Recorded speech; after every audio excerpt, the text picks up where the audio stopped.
No, but that's okay. Well, that's very nice. Thank you, Drew, for the candy. Are we rolling there? Okay. Today, between our lesson from 1 Corinthians and the Gospel of Matthew, we hear Paul writing about food, starting off with milk-type food and building up to more solid food, a progression. And I think that is a great, relatable thing because all of us are familiar with babies, and we know babies start out with milk, and then they go to baby food, and we just progressively feed them stronger and better food. We also can relate to this as adults, because if any of you have had a great intestinal illness or the flu, you understand that the road back to food is not usually with a very spicy burrito after you've been really sick. Some people have had internal surgeries, intestinal surgeries. Returning to food is a gradual process. Some people who actually undergo bariatric surgery understand that there is no return to food as it once was. And oftentimes it takes weeks of liquids before a pap is begun to be ingested. I like this imagery of a progressive food coming into our lives. And I like the idea of Paul saying we get what we're ready for, because I think this is a great image of us allowing God to provide for us spiritual food as we need it and as we are ready for it. One of the great conversations that's going on in my head and my heart, and I'm in dialogue with other pastors and with many people in the congregation, is this idea of transformation and the idea of change. And one of the ways to consider that process is to think about we are given the type of food from God that we are ready for at any given moment. And to know that our process of growth is part and parcel connected to our ability to discern deeper what God's word may mean in our life at any given moment. We do not expect our young children who commune at young ages around here to understand communion in the same way as you as an adult understand communion. That demonstrates that spiritual nurture takes place over time. We grow into the meaning of God's Spirit as we continually encounter, worship, and study in prayer. And in other words, Paul is saying we are fed differently as we mature differently in spiritual principles. The image I have right now of spiritual growth, both for individuals and as a community of a church and a larger community, has much to do with stages of being stationary and then presenting ourselves to both soft and hard barriers in life. Spiritual growth is all about permeating those soft and hard barriers that we encounter with our everyday life. Spiritual growth implies just that. It is a growth process, and one of the bad things we do to ourselves is say, I have arrived, I have reached my max, I have reached my peak, I cannot grow anymore. It is okay to be stationary at some times in terms of the food we eat spiritually, as Paul discusses. There are different types of spiritual food. And some of the barriers we encounter in life we choose, and some are forced upon us. But the process of change and transformation is a constant within the church and within our lives. I am growing more able to understand why people love coming to the church for stability and not too much movement. And I think it has to do with the fact that the world out there is transforming and changing all the time. And we like to go to a place like church where we can be comforted and settled. And yet we are supposed to come here to be transformed. Part of coming to the church is to identify where are we at in regards to our own life. Because it is also good to stay stationary sometimes in our own growth. We're not always ready to be taking a step into deeper growth. I love talking to people who have been around for a long time, and they tell me things like, well, that's just not the way the church was when I grew up, or that's just not for me, or that's not the way it is, or that's not what I remember. And I understand and get that. They like comfort, and it's very important to have comfort and people around where that comfort is shared. But God invites us to step further along, never to remain stationary for too long. Now, I too am guilty of wanting to stay stationary in certain areas. I will tell you right now, I am not a Twitter person. And yet we are watching our world be shaped by Twitter, if for no other reason the president literally uses this to shape the conversation of the press. Whether you like Donald Trump or not, you are watching for the first time in history a sitting president control a media cycle by Twitter. That's happening. Did you realize that? He's amazing the way he tweets, and the conversation follows his tweet. I don't do Twitter, and you know what? I'm like some of you. This is Pastor Rob about Twitter. I don't want to learn Twitter. It's stupid. And yet, there are a lot of people who do Twitter that I could communicate with and reach out to. That's the way some people feel about the daily text prayer that I do. We have 270 people that get a daily text prayer, but other people feel like that's stupid. I don't want to do that. What I'm trying to illustrate is that all of us have boundaries that make us feel comfortable, or we're willing to go beyond them. I was comfortable to go beyond a text boundary for prayers, but I'm not comfortable at that Twitter boundary yet. I know I should learn it, and my kids are working with me, but I'm just not good at it yet. We hear about these boundaries and the importance of recognizing where we are at as we listen to Jesus. Now, Paul tells us, don't argue with each other. Don't worry about who's teaching you what in the church.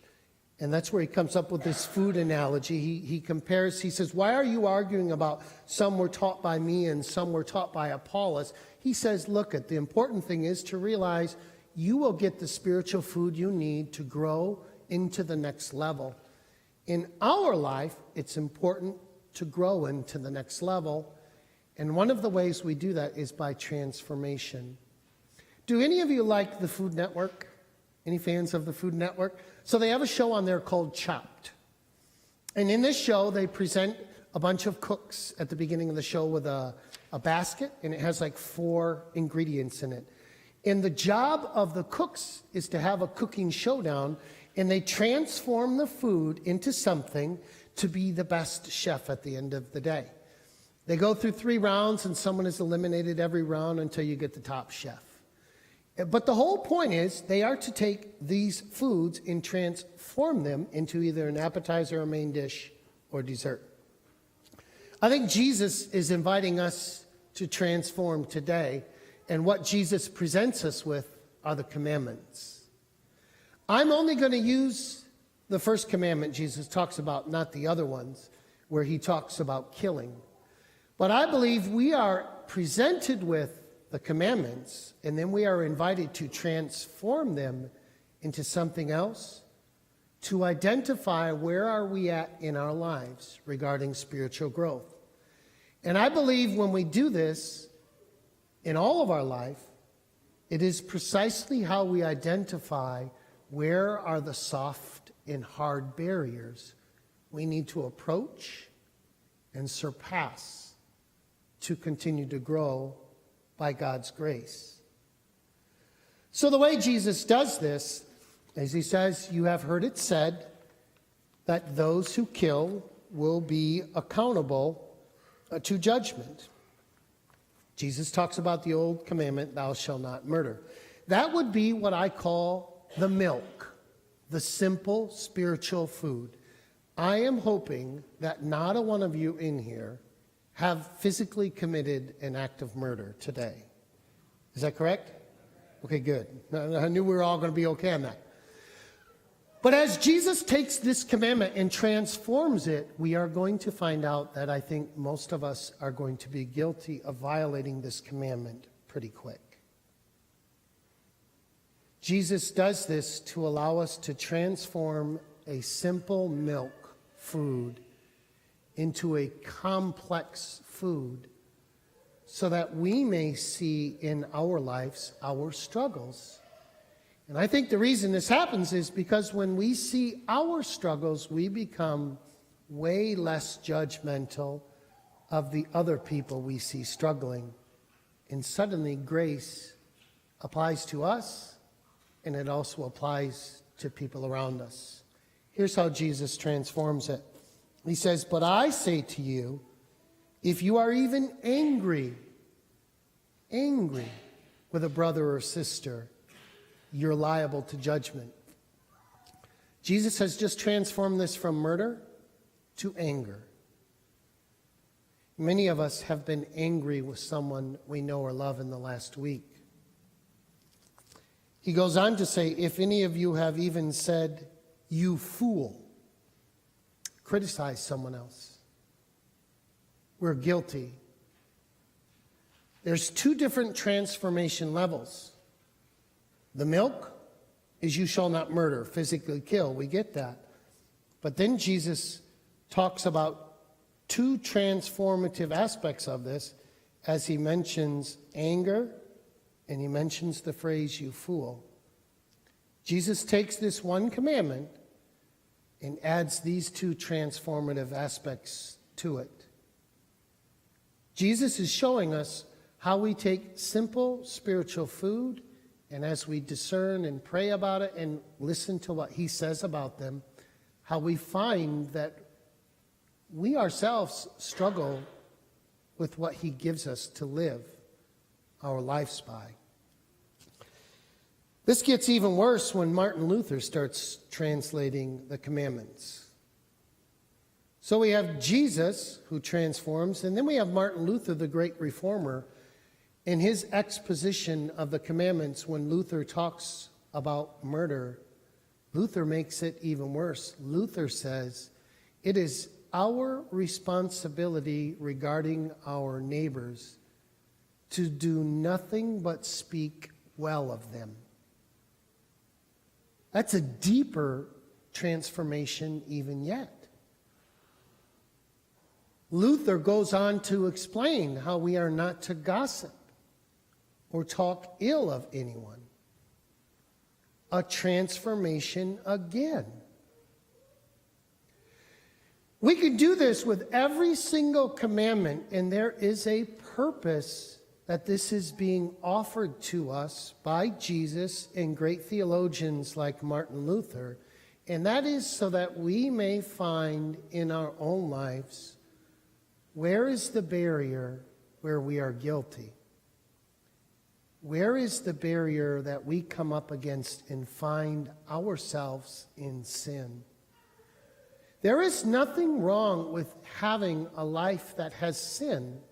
I mean, that's part of who we are. But as Jesus and Luther take these simple commandments and transform them into something, we are given the opportunity to see where we struggle even with the most basic of commandments. And once we realize that we struggle, we suddenly become so much more willing to have humility and love extended toward others. Every one of us find ourselves in a phase of spiritual growth in our congregation now. And wherever we're at, it is okay. I believe God continues to invite growth into places just where we need to be for the next phase of growth. I believe God places us in places sometimes just to heal, just to allow our hearts to calm, just to become soothed and strengthened. And no growth may take place, but we are being strengthened to grow. This is part of this great big three-dimensional image I got rolling around in my head that has to do with transformation, growth in our spiritual life. And it is an ongoing formative image that just keeps changing. Today, I think through the scriptures that we hear from both Paul on the types of food fed, and then Jesus as he transforms a commandment, actually 3, into something a little more detailed, we are all given the opportunity to realize this is a good process for all of us to engage in. Unlike the show Chopped, it's not about cutting you out. It's more like cutting you in. Because the show kicks people out, and what Jesus does is to bring people in. When we find that level where we struggle and where we need to grow, that's right where Jesus invites us close to him. Where he says, I have already forgiven you. I want you to see this about you in your life, and I want you to have the courage to grow and to look around you in a deeper way, to understand people in a new and a loving way. That is why we have the opportunity to transform commandments and our understandings so that the world is actually a more loving, caring, accepting place. That is the work we're invited into as a church and as leaders in our community. And so I invite you to do some transformative work. Look at where you're at and do not fear coming up to the next barrier. That is God's growth for you. I encourage you to take the next step. Amen.